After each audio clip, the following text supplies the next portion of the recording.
Enfin débarrassé de la végétation qui le grignotait, il réapparaît. Le château de l'Étenduère, 800 ans d'histoire, est en chantier depuis le mois de septembre 2022.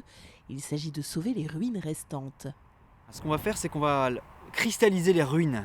C'est pour ça qu'on appelle ça. L'idée, c'est de conserver les ruines telles qu'elles sont pour qu'elles ne se dégradent plus et pour redonner un petit peu de l'apparence de ce que pouvait être le château. On n'est pas du tout en train de le reconstruire, bien évidemment. Il s'agit vraiment de garder les ruines et de les préserver.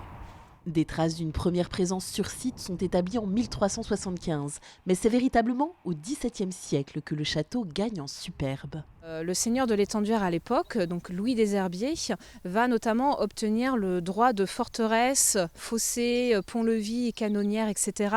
Donc de la part de son suzerain, donc qui est Claude Duplanty et qui est seigneur du Landreau.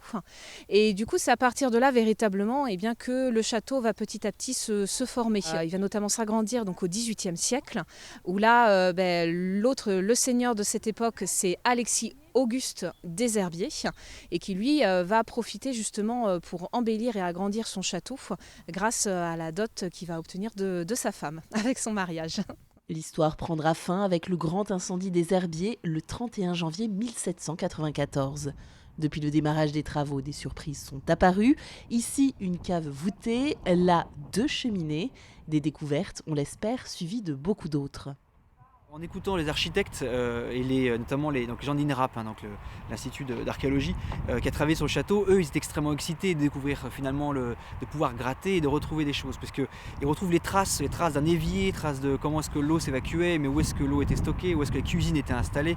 Donc pour eux c'est extrêmement intéressant. Et comment le château était construit, parce que chaque fois un château c'est toujours c'est des strates, parce que le château a plusieurs siècles, donc il y a des façons de le construire, des traces des artisans, des signatures, des détails de pierre. Il y a plein de petites choses qu'ils retrouvent. Donc eux ils sont émerveillés.